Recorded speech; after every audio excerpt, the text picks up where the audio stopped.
yang ada di Amerika, semangat sore yang ada di Indonesia. Pada kesempatan ini kita akan belajar satu tema, yaitu hanya Tuhan yang kuperlukan. Saudara, tidak ada sesuatu yang lebih kita perlukan selain Tuhan. Karena hanya Tuhan yang berharga di dalam hidup kita. Kalau kita mengingat pernyataan dalam Mazmur 73 ayat 25-26 berkata, siapa gerangan yang ada padaku di surga selain Engkau? Sekalipun dagingku dan hatiku habis lenyap, gunung batuku dan bagianku tetaplah Allah selama-lamanya. Saudara, ungkapan ayat ini menunjukkan bahwa pemazmur dalam hal ini Asaf hanya menginginkan Tuhan di surga dan di bumi. Saudaraku, ini bukan tentang khotbah yang ditujukan kepada orang lain, melainkan tentang pernyataan iman dan keinginan, kerinduan pemazmur yang sangat mendalam akan kehadiran Tuhan di dalam hidupnya. Dia tidak menginginkan apapun selain Tuhan, baik di surga maupun di bumi. Pemazmur ini sedang berbicara dari hatinya tentang betapa berharganya Tuhan baginya. Betapa dia sangat memerlukan Tuhan. Sehingga dia berkata, siapa gerangan yang ada padaku di surga selain Engkau? Sekalipun dagingku dan hatiku habis lenyap, gunung batuku dan bagianku tetaplah Allah untuk selama-lamanya. Ungkapan ini muncul setelah pemazmur merenungkan keadilan Tuhan dalam pergumulannya dengan orang fasik yang tampaknya menikmati kesuksesan. Ia menyadari bahwa kebahagiaan sejati hanya ditemukan dalam hubungannya dengan Tuhan. Satu pesan dari ayat ini adalah pentingnya menempatkan Tuhan sebagai prioritas utama di dalam hidup kita. Mengutamakan hubungan dengan Tuhan daripada segala sesuatu yang dunia tawarkan. Mengajarkan pentingnya mencari Tuhan dalam segala hal. Menjadikan dia sebagai tujuan utama. Dan melepaskan keterikatan pada hal duniawi yang dapat menghalangi hubungan kita intim dengan Tuhan. Saudara, mungkin saudara nggak punya apa-apa. Saudara nggak punya titel apa-apa. Seperti saudara yang dikatakan, wanita janda yang tidak punya apa-apa, ditagih utang. Dia punya cuma minyak sedikit. Seperti Hana, istri daripada Elkana, yang tidak punya apa-apa kecuali air mata. Seperti Daud yang tidak punya apa-apa melawan Goliat, hanya punya ketepil. Seperti Ayub yang sudah tidak punya apa-apa lagi, habis semuanya, hartanya, anaknya, kesehatannya. Tetapi saudara ingat, jika kita memiliki Tuhan, kita memiliki segalanya. Kita lihat bagaimana orang-orang ini, wanita janda ini, diberkati Tuhan. Kita lihat Hana yang tidak mungkin punya anak yang mandul. Tuhan berikan anak. Daud bisa menang dengan Goliat. Ayub diberkati lagi, saudara. 10 kali lipat. Saudara, kalau kita memiliki Tuhan, kita memiliki segala-galanya. Saudara, betapa mengerikan kalau kita tidak menjadikan Tuhan satu-satunya yang kita perlukan. Kalau kita tidak menjadikan Tuhan satu-satunya yang berharga dalam hidup kita. Saudara, kita harus mencintai Tuhan. Karena hanya Tuhan yang kita perlukan.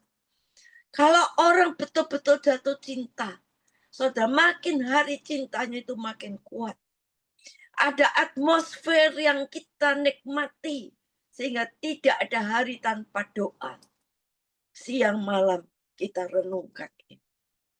Saudara, kita pasti diberkati. Kita akan jadi manusia yang bertanggung jawab. Kalau hati kita bersih, tidak ada ikatan dunia, kita pasti diberkati. Tetapi jujur untuk menjadikan Tuhan berharga dan satu-satunya di atas segalanya dalam hidup kita. Itu bukan sesuatu yang mudah. Betul-betul sulit. Untuk menjadikan Tuhan satu-satu yang kita perlukan. Untuk menjadikan Tuhan satu-satunya yang berharga di atas segalanya dalam hidup kita. Bukan sesuatu yang mudah. Betul-betul sulit. Sekalipun kita jemaat yang rajin tiap minggu ke gereja. Sekalipun kita aktivis gereja. Tidak mudah. Karena apa? Yang pertama, karena pikiran kita sudah dicemari oleh dunia sejak kita kanak-kanak. Yang kedua, selera jiwa kita sudah menjadi sesat. Cita rasa dunia begitu kuat sudah mengikat kita. Yang ketiga, Tuhan itu tidak kelihatan. Bagaimana kita bisa menjadikan dia satu-satunya yang berharga? Dia tidak kelihatan. Itu anggapannya satu fantasi, omong kosong. Yang keempat, seseorang tidak bisa menjadikan Tuhan satu-satunya yang berharga kalau dia tidak bisa melepaskan beban dan dosa. Beban itu ikatan dengan dunia. Dosa itu ikatan dengan daging nafsu kita.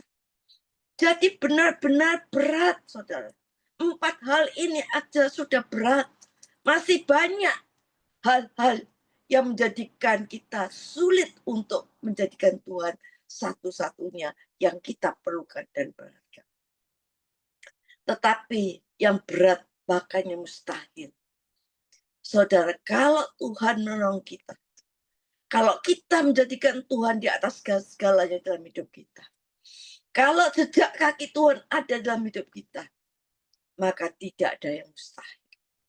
Ingat perkataan pemazmur berkata, siapa gerangan yang ada padaku di surga selain Engkau. Betapa mengerikan jika kita tidak menjadikan Tuhan satu-satunya yang berharga. Padahal di kekekalan tidak ada apapun dan siapapun yang menyertai kita selain Tuhan. Ayub berkata, aku datang sendiri dan pergi sendiri. Aku datang telanjang dan pergi telanjang. Tidak ada selembar benang pun yang kubawa. Tidak ada selembar uang pun yang kubawa. Saudara, ini bukan anti materi, anti uang, anti pakaian. Realistis saja, kita perlukan semua itu selama di bumi. Tetapi jangan sampai kita tidak memiliki Tuhan secara benar. Gunakan waktu bersahabat kita dengan dia. Karena selain dia tidak ada. Tetapi jadikan Tuhan satu-satu yang berharga itu sulit sekali. Sulit, saudara. Seperti yang Pak saya katakan, karena kita sudah dicemari pikiran kita ini dan pikiran-pikiran yang salah. Selera jiwa kita ini sudah sesat terlalu lama. Dan di mana Tuhan tidak kelihatan. Terus kita harus meninggalkan beban-beban dosa. Lihat kiri kanan orang, hidupnya nggak sungguh-sungguh, kok tetap diberkati. Tidak terlalu berkelebihan. Atau mungkin dianggap fanatik kalau sungguh-sungguh. Mencari Tuhan itu sepertinya jalan yang sepi. Hampir tidak ada orang tertarik. Kalau ke gereja masih banyak yang tertarik. Datang ke kebaktian masih banyak tertarik. Tapi kalau sungguh-sungguh mencari Tuhan, itu banyak yang tidak tertarik. Saudara, dan kita harus gentar. Siapa ada di surganya? Engkau. Jadi kita perlu mengikat persahabatan dengan Allah. Saudara, ke gereja belum tentu loh mengikat persahabatan dengan Allah. Belum tentu.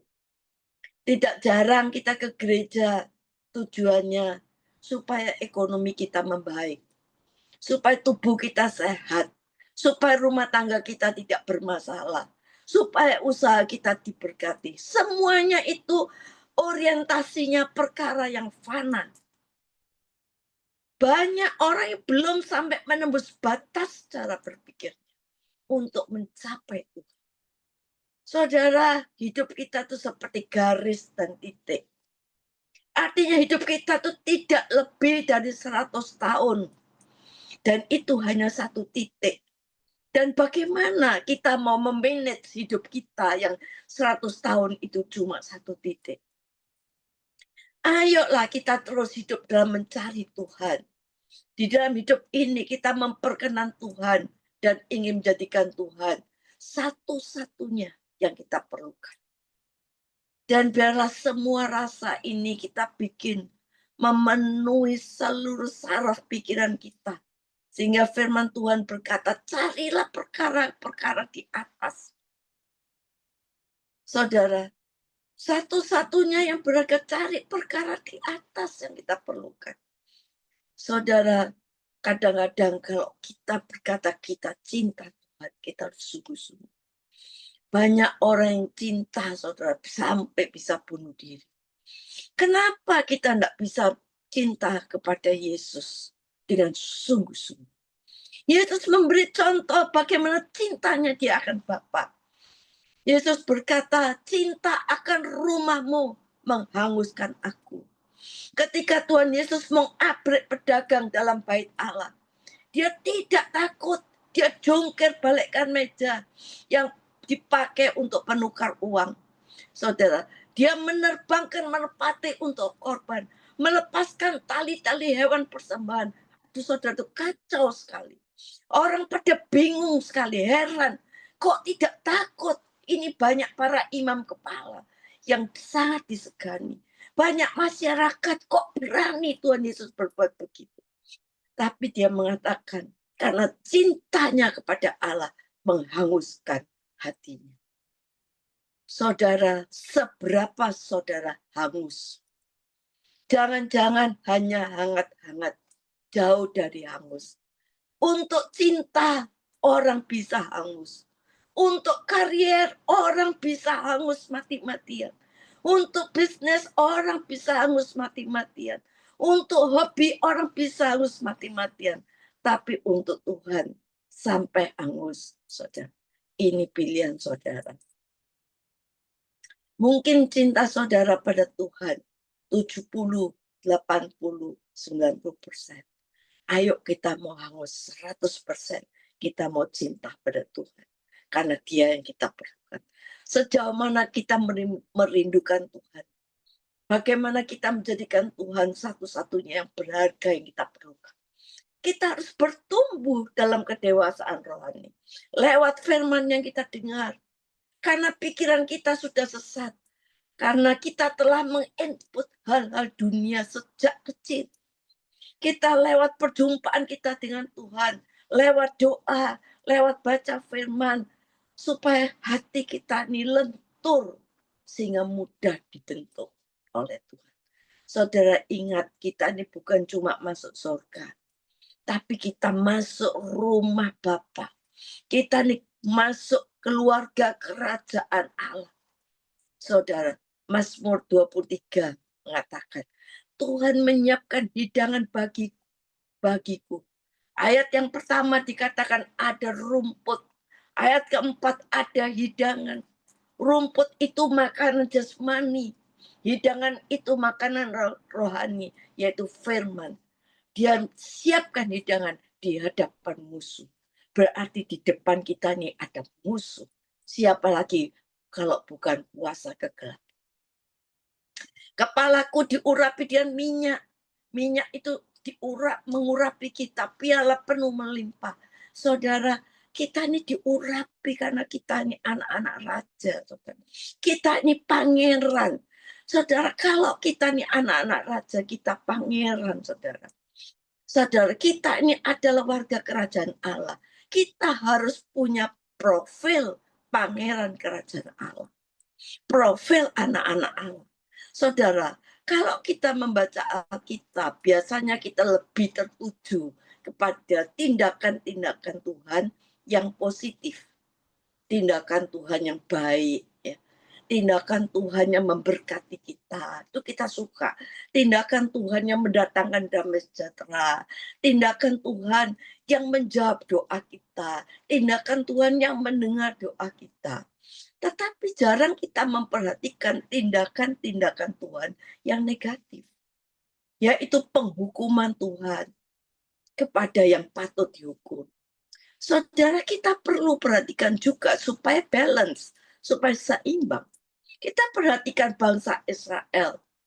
Saudara, bangsa yang disayang oleh Tuhan. Tetapi betapa keras pukulan Tuhan terhadap bangsa itu. Mereka berontak, tidak dengar-dengaran. Ini harus kita perhatikan, saudara. Menjadi contoh kita supaya apa? Supaya seimbang, saudara. Supaya tidak berkat saja yang kita pelajari, tapi juga apa yang Tuhan tidak kehendaki, apa pukulan Tuhan, apa hukuman Tuhan kalau kita tidak dengar-dengar. Di satu sisi seperti yang saya sebutkan, Allah itu baik, memberi berkat damai sejahtera. Tapi di sisi lain Allah itu tegas, menghukum, memukul, menghajar, mempermalukan. Saudara. Supaya kita apa? Supaya kita bisa menempatkan diri kita benar di hadapan Tuhan. Ingat satu hal, saudara, kita jangan melawan Tuhan. Bangsa Israel, umat kesayangan Allah, menempati negeri yang dijanjikan Allah kepada Abraham untuk ditempati dan keturunannya. Tapi faktanya kita lihat mereka 40 tahun di padang gurun dan banyak yang mati bergelimpangan, yang sungguh-sungguh dipermalukan, dan sebagian besar ada yang dibuang di Babel, saudara. Oleh karena itu jangan anggap sepele dalam hal ini. Hari ini orang bisa hidup sesukanya. Hari ini orang bisa hidup sesukanya sendiri. Hari ini orang bisa menentukan nasibnya sendiri. Hari ini orang bisa tidak memperhatikan Allah. Saudara, dan Tuhan tidak bertindak keras. Seakan-akan tidak ada apa-apa. Seakan-akan tetap diberkati. Tapi ingat, firman Allah, ada murka Allah yang disimpan. Allah memang pernah berjanji bahwa kepada Nuh bahwa Allah tidak akan memberikan hukuman dalam bentuk air bah. Tetapi 2 Petrus 3, bumi terpelihara dari air bah, tapi dipersiapkan akan ada api yang turun dari langit. Saudara, kalau air bah orang masih bisa membuat perahu, kapal besar. Tapi kalau api turun dari langit, tidak ada yang bisa menyelamatkan diri. Itu sebabnya dikatakan dalam 2 Petrus 3 itu betapa sulit, betapa sucinya kita harus hidup. Kita sungguh-sungguh harus hidup suci. Akan tetapi saudara-saudara, ayo kita harus sungguh-sungguh layakkan diri kita, perkenankan diri kita di hadapan Tuhan. Tuhan ingin kita punya pertobatan yang sungguh-sungguh, mencintai Tuhan dengan sungguh-sungguh. Tuhan, jangan anggap bahwa Tuhan itu lalai. Di mana sikap hidup orang kita sebagai anak-anak Tuhan, dianggap Tuhan itu lalai, dianggap sepi, dianggap kita tuh Tuhan tuh nggak serius. Saudara, tetapi saudara harus penting. Kita harus penting, kita perhatikan Tuhan dengan sungguh-sungguh. Saudara, setan bisa membuat suasana nggak apa. Ya, kadang-kadang ke gereja, kadang-kadang enggak apa-apa. Dibilang sungguh-sungguh kok ya enggak. Dibilang enggak sungguh-sungguh kok ya seperti sungguh-sungguh ya. Kadang-kadang setan berkata, masih ada waktu. Coba kita tanya diri kita sendiri.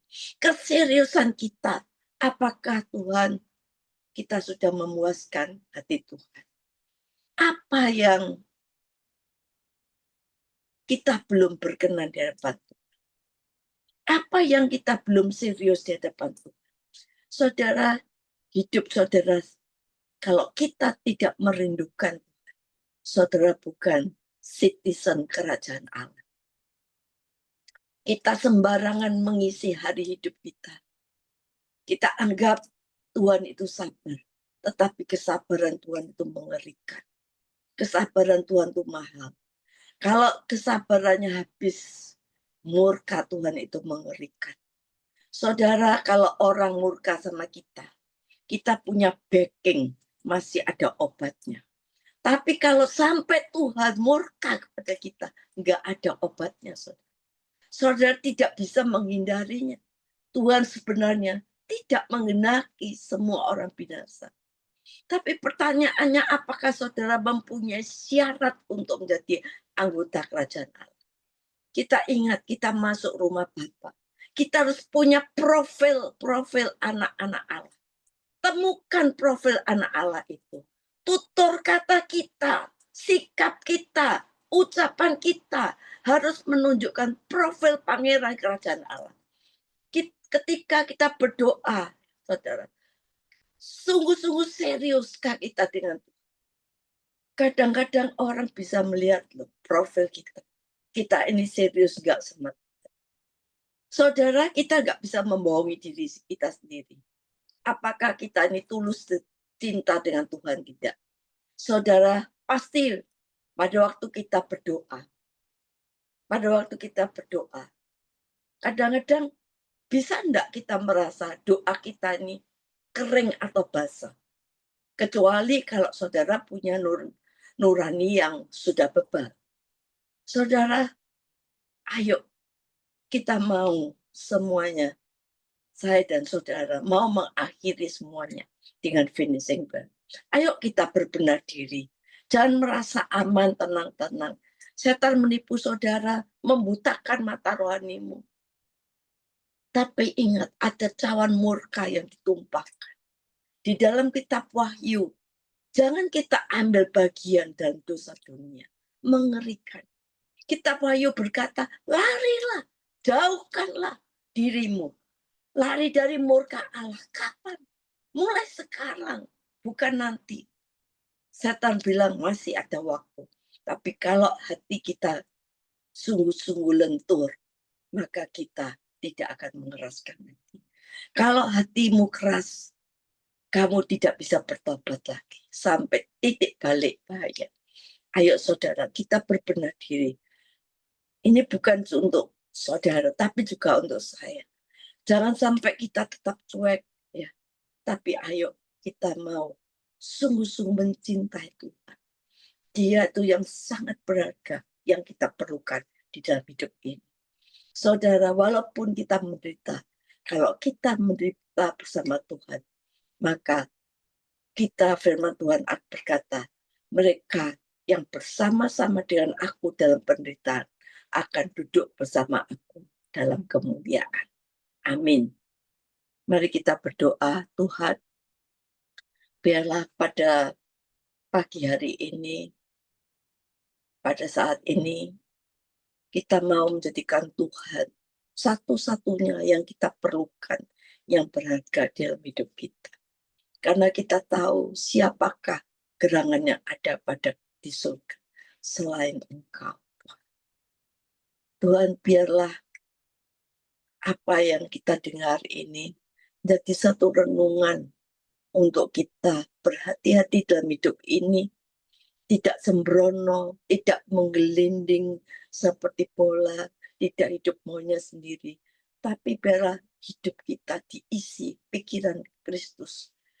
Seluruh saraf-saraf pikiran kita diisi dengan pikiran Kristus, sehingga saudara menghapuskan segala yang jahat di dalam diri kita, sehingga kita bisa tahu bahwa kalau kita walaupun tidak punya apa-apa, tidak punya titel, tidak punya apa-apa, saudara, tidak mungkin apa-apa, tapi kalau kita punya Tuhan, kita punya apa-apa, kita memiliki segalanya. Kita berdoa saat ini yang bekerja dalam rumah tangga, dalam anak-anak yang sekolah, mereka mencari berkat, mencari pekerjaan yang sedang bekerja. Kami percaya biarlah tangan Tuhan menyertai mereka. apa yang dikerjakannya berhasil. Yang sakit Tuhan sembuhkan. Yang tidak mungkin Tuhan buat mungkin. Terima kasih Tuhan. Terpuji namamu. Dalam nama Yesus. Amin.